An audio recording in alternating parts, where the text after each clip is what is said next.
Hello दोस्तों, मैं साक्षी आपको साक्षी मैथ पर स्वागत करती हूँ। पिछले क्लास में मैंने क्लास 10 का एक्सरसाइज 13.1 ठीक है, उसका क्वेश्चन नंबर 5 तक करवा दिया था और आज मैं उससे आगे करवाने जा रही हूँ। तो प्लीज वीडियो को स्किप मत कीजिएगा, अंत तक जरूर देखिएगा और जो नए हैं इस चैनल को सब्सक्राइब भी करिएगा। ठीक है, तो चलिए देखते हैं आपका जो अगला क्वेश्चन है।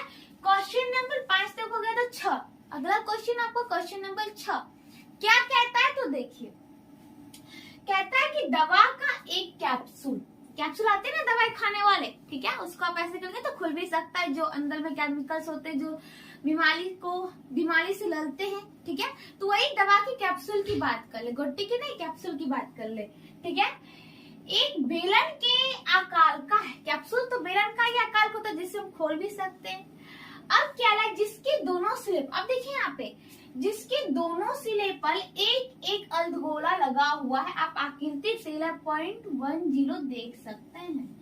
ये आकृति देख ले, ये ऐसे लाइन लगाता है, यहीं से ये खुल सकता है और ये इस टाइप का कैप्सूल बना हुआ रहता है। ठीक है, और ये कैप्सूल अब दोनों सिरे पे, इस सिरे पे भी देख ले, यहाँ पे केंद्र माना ये अर्धगोलाकार, और इस पे भी देख ले एक अर्धगोलाकार। ठीक है, और ये आपका बेलन वाला पार्ट, यहाँ पे बोला था ना कैप्सूल एक बेलन के आकार का है, बेलन के आकार का है और जिसके सिरों पर जो होता है अर्धगोलाकार लगा हुआ है। ठीक है, आकृति देख लीजिए, कह रहा है पूरे कैप्सूल की लंबाई, यहाँ पे पूरे, यहाँ से लेके शुरू के लेके अंतिम तक पूरे कैप्सूल की जो लंबाई है वह 14 mm का क्या मतलब होता है भाई, मिलीमीटर। ठीक है, तो पूरी लंबाई जो है 14 मिलीमीटर है। अब क्या कहला, और उसका व्यास, इसमें जो अर्धगोला लगा है भाई उसका तो व्यास होगा, व्यास करेंगे फिर त्रिज्या जो कि व्यास का आधा होता है, तो व्यास आपको 5 मिलीमीटर, मतलब कि ये जो पार्ट है यहाँ से यहाँ तक, ये इक्वल टू आपका 5 मिलीमीटर है। ठीक है, इकाई ध्यान रखिए मिलीमीटर, ये नहीं कि मीटर लगा दीजिएगा तो गलत हो जाएगा, मिलीमीटर कहता है। उसका एक व्यास 5 मिलीमीटर, तो इसका पृष्ठीय क्षेत्रफल ज्ञात करो। पृष्ठीय क्षेत्रफल मतलब कि जहां पे आप इसे लांग सकते हैं। तो आप देखते हो कैप्सूल ज्यादातर लंगे हुए ही आते हैं, ग्रीन लंगे होते हैं, रेड लंगे होते हैं, कुछ भी हो सकते हैं। अंदर में तो केमिकल की बात होती है, जो हमारे लड़ाई, जो हमारे जो अंदर में बीमारी होता है उससे लड़ता है, तो उसको हम छोड़ते हैं, हम कैप्सूल के लिए लाए। तो कैप्सूल का पृष्ठीय क्षेत्रफल क्या है, तो हम पृष्ठीय क्षेत्रफल में क्या निकालते हैं, जहां जहां उसे लांग सके। तो देखिए पहले तो हमारा निकालना क्या है, कैप्सूल का पृष्ठीय क्षेत्रफल, कैप्सूल का पृष्ठीय क्षेत्रफल इक्वल टू क्या हो जाएगा, कैप्सूल का पृष्ठीय क्षेत्रफल निकालना इक्वल टू, अब हम इसमें किस किस का क्षेत्रफल निकाले भाई, आकृति पे ना निकाल सकते। अब चलिए देखते हैं, यहाँ पे था कि ये बेलन आकार का है, कोई बात नहीं, और सिरों पर अर्धगोलाकार है। अब एक अर्धगोला, कितने अर्धगोले हुए, 2। अब यहाँ पे देखिए अर्धगोला मान लीजिए कुछ ऐसे होगा, अगर हम ऐसे खड़ा कर ले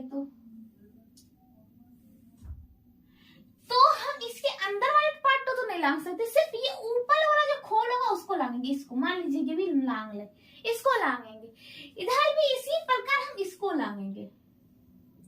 लेकिन ये अंदर में तो कनेक्ट है भाई, इसको खोल थोड़ी ना लाए, और खोलेंगे बीच में खुलता है थोड़ी ना, हम यहाँ पे छोर पे जो अर्धगोला उसको खोले नहीं ना, हम ऊपर में ये ड्रम खोला है ऐसे ऐसे करके लांग देंगे।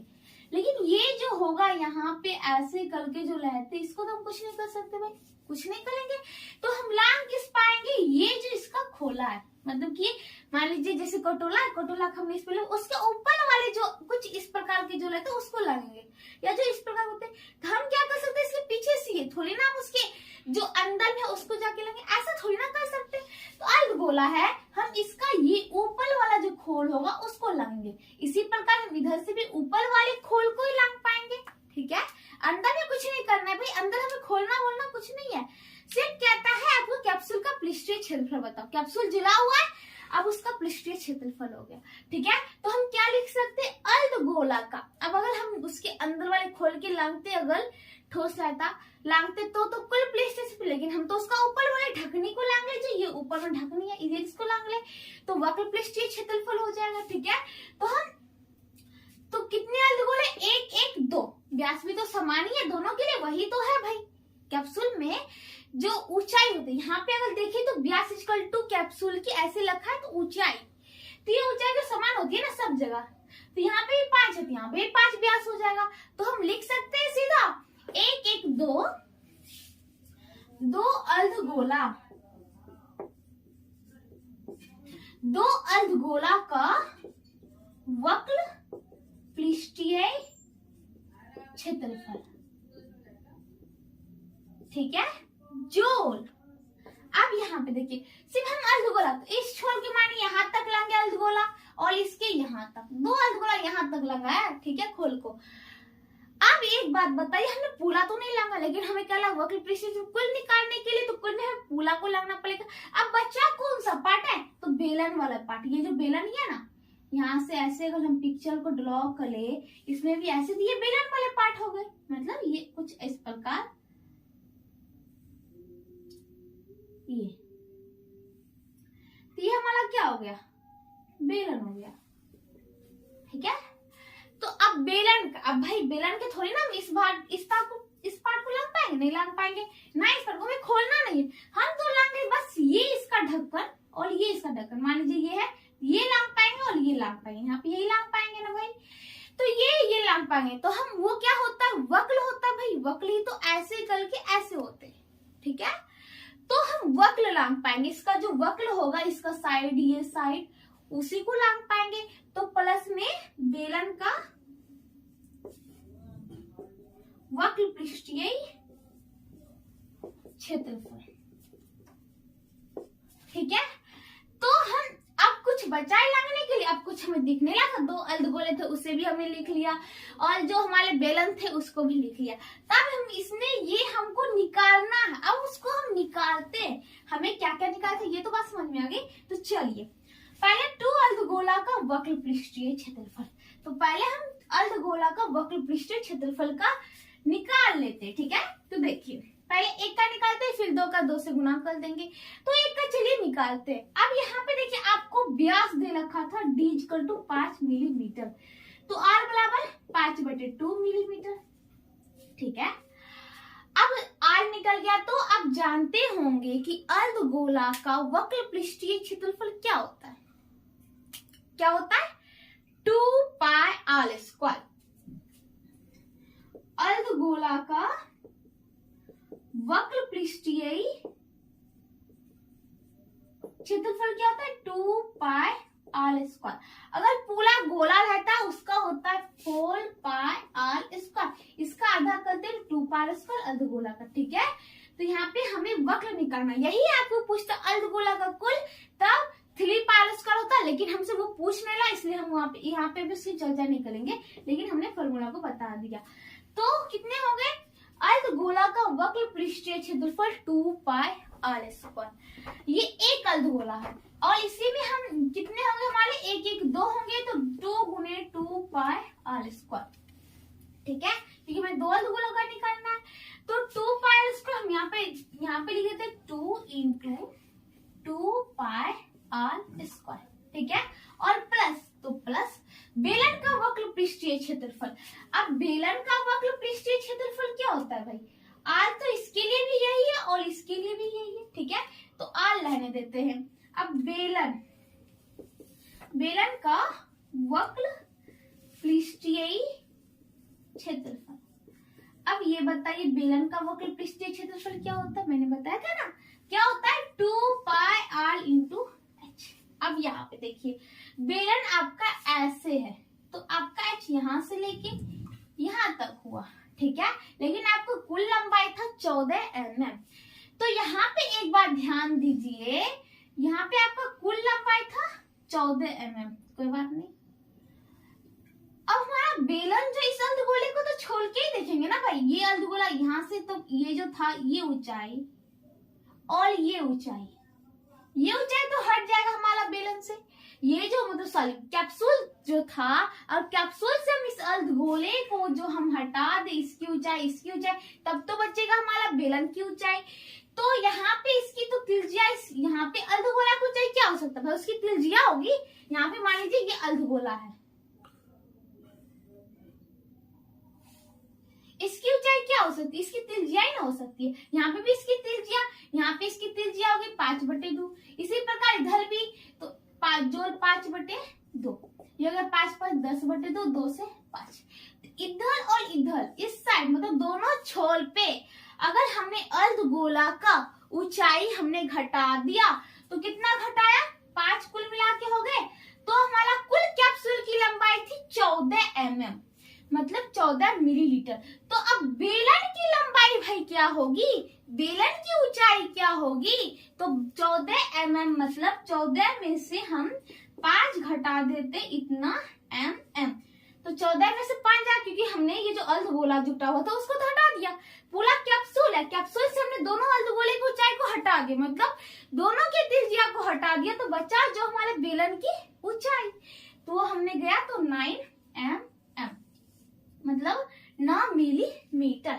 यहाँ पे देखिए इसका क्षेत्रफल तो 2 हो ही गया, पाई हो ही गया, आर का वैल्यू पता ही आपको 5/2 का, और एच भी हमने निकाल लिया। यहाँ पे एच, यहाँ पे हो गए बेलन का 9 mm, ठीक है। पहले हम इस फॉर्मूला को यहाँ पे लिख देते हैं कि बेलन का वक्र पृष्ठीय क्षेत्रफल 2πr × h होता है। अब हम इसको सॉल्व कर दे, ठीक है। अब यहाँ पे देखिए हम सॉल्व भी आसानी से कर लेंगे, वो कैसे भाई, तो एक बात ध्यान दीजिए। अब यहाँ पे देखिए, यहाँ पे 2πr², यहाँ पे 2πr × h, और यहाँ पे इंटू में 12 के बाद में यहाँ पे हम 2π इस r² को लिख सकते r × r, चलिए r × r। अब 2πr इसमें भी है और 2πr इसमें भी है, r तो इक्वल मतलब कि बराबर ही दोनों के लिए, यहाँ पे आपको मैंने बताया था, और पाई का वैल्यू भी बराबर होता है, और 2 2 दोनों में। तो हम क्या करते, 2πr को कॉमन लिया। अब यहाँ पे इसको हटाए तो बचा क्या, इधर 2 बचा, इधर r बचा, 2r प्लस में इधर क्या बचा, h बचा, ठीक है। अब चलिए हम मान पुट करके आंसर चटाक दबल निकाल लेते। तो देखिए 2 पाई का मान कितना होता है, 22/7, और r का मान कितना, यहाँ पे हमारा 5/2 मिलीमीटर, और इसमें गुना करना है। अब चलिए ब्रैकेट के अंदर 2r, अब देखिए r का वैल्यू कितना है, 5/2, और इसमें 5/2 में हम 2 से गुना करेंगे तो ये गया, बचा 5। 2r की वैल्यू हम लिख सकते हैं 5 मिलीमीटर, प्लस में h कितना निकाला हमने, h जो निकाला था 9 mm, 9 मिलीमीटर। अब जो हम करेंगे बस इसी को करेंगे, तो और जो बाकी है इसको हम हटा देते हैं, क्योंकि हमारा जो काम था वो हो गया बस। अब चलिए बस हमें इसका सॉल्व करना, हल करना है, हमने सभी चीज को निकाल लिया, ठीक है। तो चलिए अब इसको हम हल करते हैं। तो क्या हल करना है भाई, देखिए यहाँ पे करते हैं, इसको 2 से 2 गया, ठीक है। तो 22/110/7 मिलीमीटर गुना 9 5 14 मिलीमीटर, ठीक है। अब देखिए 7 से 7 दूनी 14, ठीक है। अब हम 110 में गुना 2 करते हैं, 110 11 दूनी 22, 0 इतना मिलीमीटर गुने millimetre equal two millimetre square, ठीक है। ये आपके हो गए 220 मिलीमीटर स्क्वायर, ठीक है। तो इसका आंसर जो होगा यही होगा, 220 मिलीमीटर स्क्वायर, या वर्ग मिलीमीटर कहिए या मिलीमीटर स्क्वायर कहिए। तो यहाँ पे से हमने ये जो क्या था हमारा कैप्सूल का ये क्या कहते हैं, हमारा कह रहा था वक्र पृष्ठीय क्षेत्रफल निकालने के लिए, और हमने इस क्वेश्चन को समझा, फिर कैसे निकालेंगे इस बात को समझा, फिर जाके हमने आंसर को भी निकाल दिया 220 मिलीमीटर स्क्वायर। तो इसका आंसर यही होगा। अब चलिए आपका अगला क्वेश्चन जो होगा क्वेश्चन नंबर 7 होगा।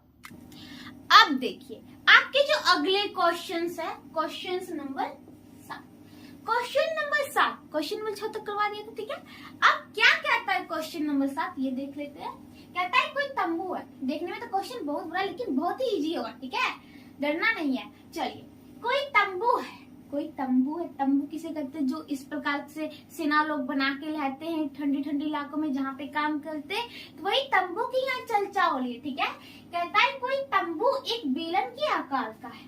आपको इसमें पिक्चर्स नहीं दे रखी, ये बात आप ध्यान देते होंगे।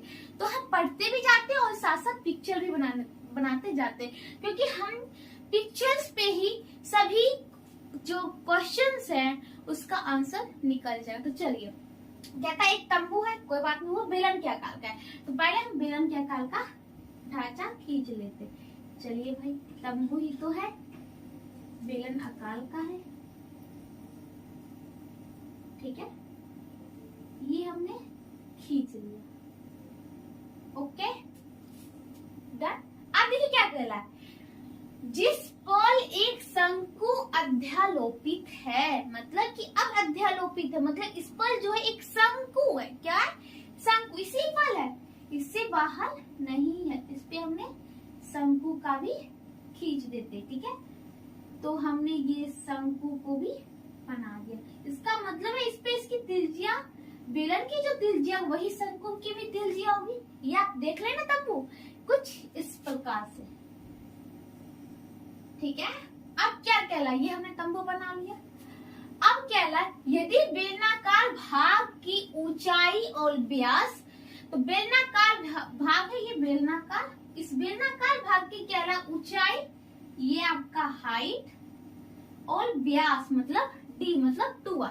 तो देखिए, बेलनाकार की जो ऊंचाई है यहाँ से लेके यहाँ तक वो है 2.1 मीटर, और व्यास क्रमशः व्यास जो है 4 मीटर। व्यास 4 मीटर है तो आर कितना हो जाएगा भाई? आर हो जाएगा मतलब डी बराबर 4 मीटर, आर इसका आधा होता है equal to 2 metre. Sorry metre है, यहाँ पे इकाई जो है मीटर में चला है, कोई बात नहीं। इससे पहले हम मिलीमीटर में बनाए थे, कोई बात नहीं, हमें जो कहला वो करते जाएंगे। तो व्यास 4 मीटर, तो त्रिज्या कितनी हो जाएगी? 2 मीटर। किसकी बात का था? बेलनाकार भाग, तो कोई बात नहीं। आगे देखते, तथा शंकु की तिर्यक ऊंचाई। अब शंकु है, शंकु की ऊंचाई क्या था? तो ये होता, और शंकु की तिर्यक ऊंचाई तो ये टेढ़ी वाली जो है, ठीक है। आप देख ले, टेढ़ी वाली 2%, जितना ये होगा उतना ही ये होगा, ठीक है। क्या है? शंकु की तिर्यक ऊंचाई जो 2.8 मीटर, तो यहाँ से लेके यहाँ तक जो है ये 2.8 मीटर, ठीक है। कोई बात नहीं, हमने ये भी कर लिया। तो इस तंबू बनाने में प्रयुक्त कैनवस का क्षेत्रफल ज्ञात कीजिए। साथ ही अब पहली बात, यहाँ पे पहला क्वेश्चन आ गए। तो इस तंबू को बनाने में प्रयुक्त कैनवस, ये जो कैनवस बनाने के लिए हमें जो कपड़ा चाहिए, जो उसे कहला है कैनवस, उसको कितना लगेगा, कितना क्षेत्रफल लगेगा, पहला क्वेश्चन ये है। पहले हम इसको भी हल कर लेते। देखिए, तो अब इसको बनाने में, इसका तंबू है, ठीक है, इस तंबू को बनाने में, टेंट जिसे कहते हैं इंग्लिश में, इस तंबू को बनाने में कितना हमें कपड़ा लगेगा या कैनवस लगेगा। तो इसको निकालने के लिए हम क्या करेंगे? अब देखिए, तो हम पहले तो लिखते हैं तंबू, आंसर है आपका तंबू बनाने में लगा कैनवस का क्षेत्रफल कितना लगेगा, ठीक है। ये इक्वल टू क्या होगा? अब चलिए पिक्चर पे, ये आपका पिक्चर हमने ड्रॉ किया। अब यहाँ पे एक बात होती है, हम तंबू बनाते हैं, तो तंबू बनाते तो क्या होता है? अब देखिए, अब क्या है तंबू, और मान लीजिए कोई सेना बनाता है, कुछ इस प्रकार से भी कोई बना के लगाता है। ये जमीन है, यहाँ पे कुछ ऐसे, तो जमीन में थोड़ी ना टथी, क्या कहते हैं उस कपड़ा को, कैनवास को बिछाता, उस दली को थोड़ी ना जमीन में बिछाता है, जमीन में तो नहीं बिछाता है ना। यही कहना है आपको, इस ब्लैकेट में लिख दिया है, ध्यान दीजिए कि तंबू के आधार को कैनवास से नहीं ढका जाता। आधार है मिट्टी है भाई, आधार को हम क्यों ढाके? वो तो एक खुद सॉलिड है, हमें बनाना है ना, तो ये नीचे वाले को हम नहीं ढकते, ठीक है। ये बात आपको पता चल गई। अब चलिए हम काम करते हैं। तंबू बनाने में लगा कैनवास का क्षेत्रफल, तो इसमें हम इसका, अब देखिए नीचे से, नीचे से देखते हैं तो ये नीचे वाला आधार को तो नहीं लेंगे ना, नहीं लेना है।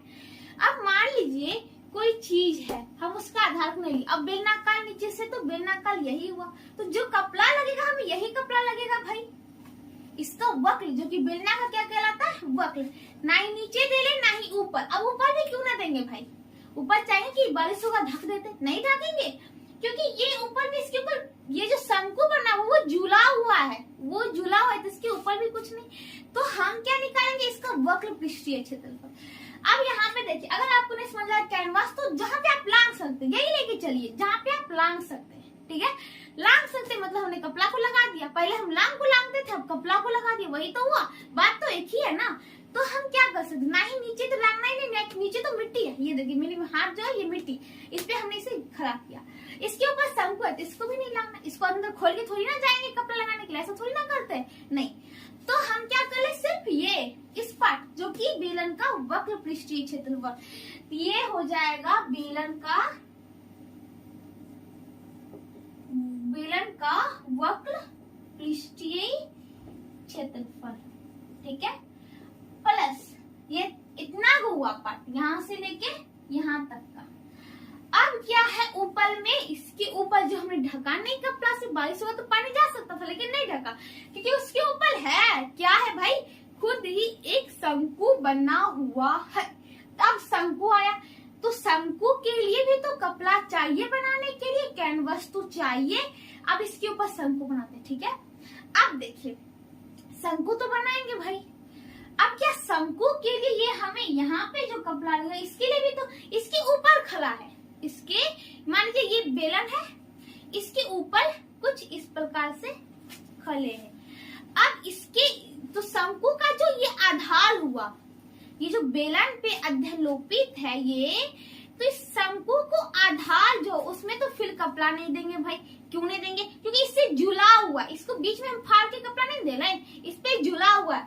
ना ही हमें इस पार्ट को कपड़ा चाहिए, इसको नहीं चाहिए तो काट दिया।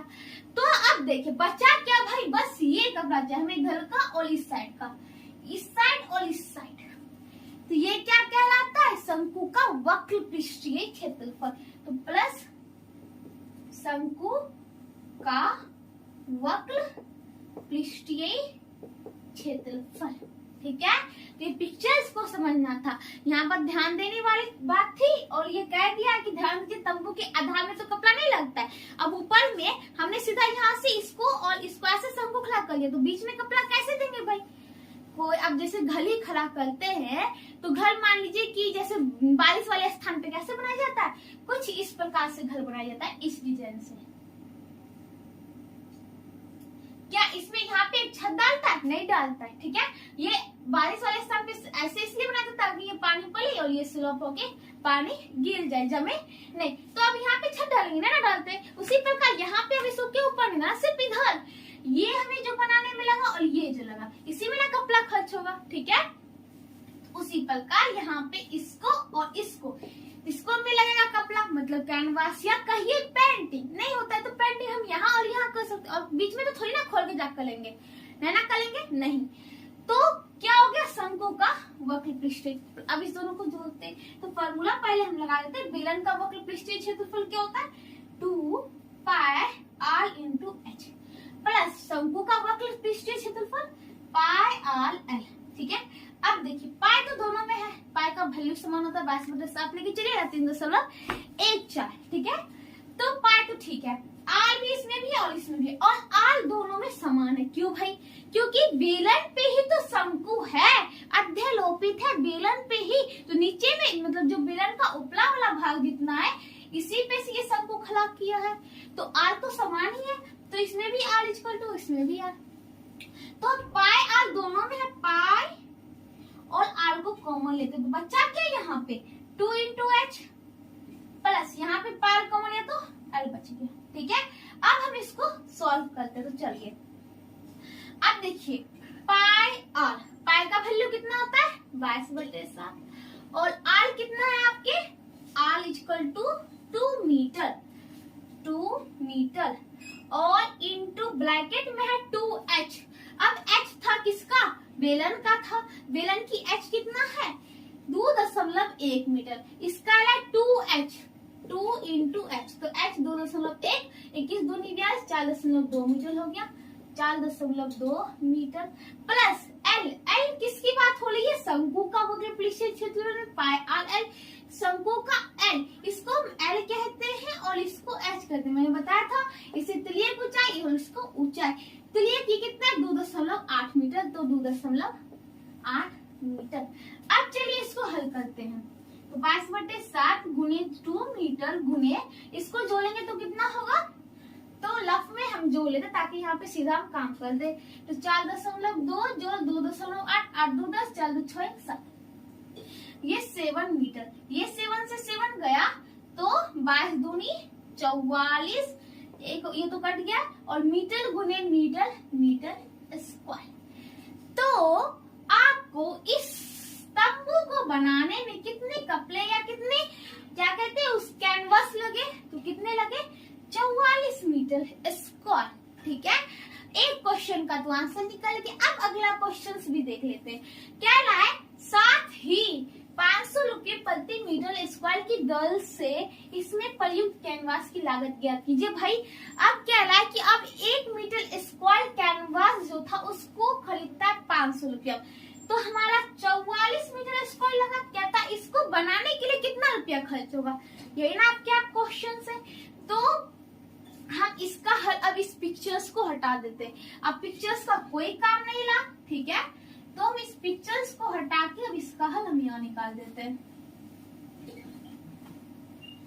अब चलिए अगले जो क्वेश्चन है इसी में आपका उसका आंसर क्या होगा? क्या कह रहा है? साथ ही 500 रुपये प्रति मीटर स्क्वायर, तो 1 मीटर स्क्वायर कैनवास इसका मूल्य जो है कितना रुपया है? यहाँ पे 500 रुपये। तो हमें कुल मिला के कितना का लगा था? 44 मीटर स्क्वायर कैनवास का मूल्य कितना हो जाएगा? 500 गुणे 44। तो इसको गुना करेंगे तो 5 चौक 20, बाकी बचा 2, 5 चौक 20, 2 22, इस पर 1 2 और 0, तो ये कितना हो गए? 22,000 रुपये। फिर से देख लीजिए, 5 चौक 20, 5 चौक 20, 2 22, ये हो गया 44 गुने 5, 44 पे डबल जीरो मतलब 22,000 रुपया। तो 44 मीटर स्क्वायर कपड़ा खरीदने में 22,000 रुपया जो है उसे खर्च होगा। तो कहता था हमें क्वेश्चन इसमें प्रयुक्त कैनवास की लागत, तो स्टैंड जो था आपका कुछ इस प्रकार को, इसको बनाने में कितना रुपया खर्च होगा? तो 22,000 रुपया खर्च होगा। तो आप लिख दीजिए क्या 22,000। तो कैसे लिखेंगे भाई? तो लिख दीजिए कि कैनवास मतलब सॉरी जो तंबू था उसको बनाने में कुल खर्च 22,000 रुपया होंगे।